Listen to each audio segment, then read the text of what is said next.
Sveiki visi, su jumis MG Gaming ir šiandien mes grįžtame prie dar vieno unboxingo ir šiandien mes atidarinėsime Logitech G serijos 502 Proteus X Gaming pelytę. Taigi pirmiausia apžvelgime, kas yra ant šio produkto dėžutės. Taigi priekinėje pusėje yra pelytė, jos atvaizdas, Logitech G serijos logotipas ir pelytės modelis. Apsukę dėžutį šoną galima pastebėti anglų, prancūzų bei ispanų kalba parašytus šios pelytės parametrus. Štai čia galima aiškiai pamatyti pelytės DPI skaičių, tai yra nuo 200 iki 12 tūkstančių. Maksimaliai pelytės akceleracija yra 40G kvadratu.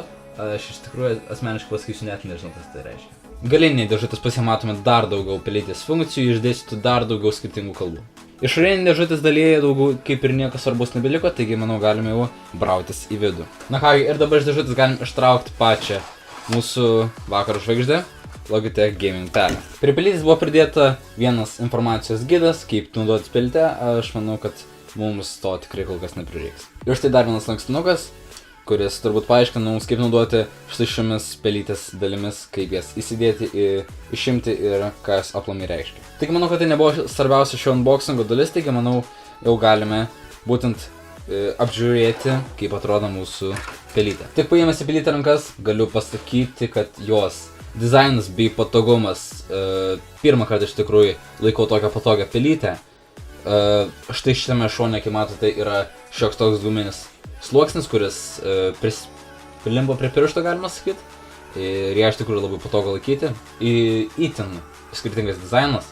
Metalinis ratukas, kaip matote, labai irgi patogus. Šonuose matome labai daug skirtingų mygtukų, kurių paskirtį mes, manau, išsiaiškintume šiek tiek vėliau. Taipogi šis dėžutės viduje buvo štai tokie dėžutė, kurioje išsiaiškintume, kas yra. Taigi atidarę šią dėžutę galim pamatyti, jog viduje čia nieko nėra. Atidarę šią pelės dalį, arba kitaip dugną, mes surandame 5 3,9 gramų svarelius, kurie galbūt kai kuriems žmonėms itin praverčia, bet nežinau iš tikrųjų, ar man jų labai reikės. By the way, jeigu matote, štai šioje pelės vietoje yra magnetas, kurį, ir tai štai čia irgi taipogi yra magnetas, kurį įdėjus jis tiesiog užsifiksuoja. Labai paprasta ir patogu, mano manymu. Ir kaip matote, štai šioje vietoje šviečia neoninėmis spalvomis besikeičiantis G logotipas, kuris, mano manimu, tikrai labai pagražina pelytės dizainą. Na ir pirmas įspūdis apie šią pelytę, mano asmeniškai manimu, yra tikrai labai puikus.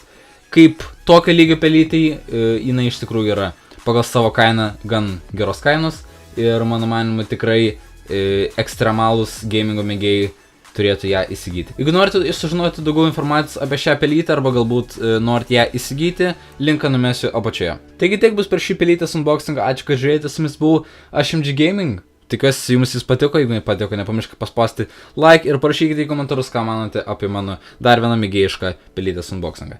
Taigi ačiū, kad žiūrėjote, su jumis buvau aš MG Gaming, sakau jums sėkmės, iki kitų unboxingų, iki kitų gaming video ir jo, iki.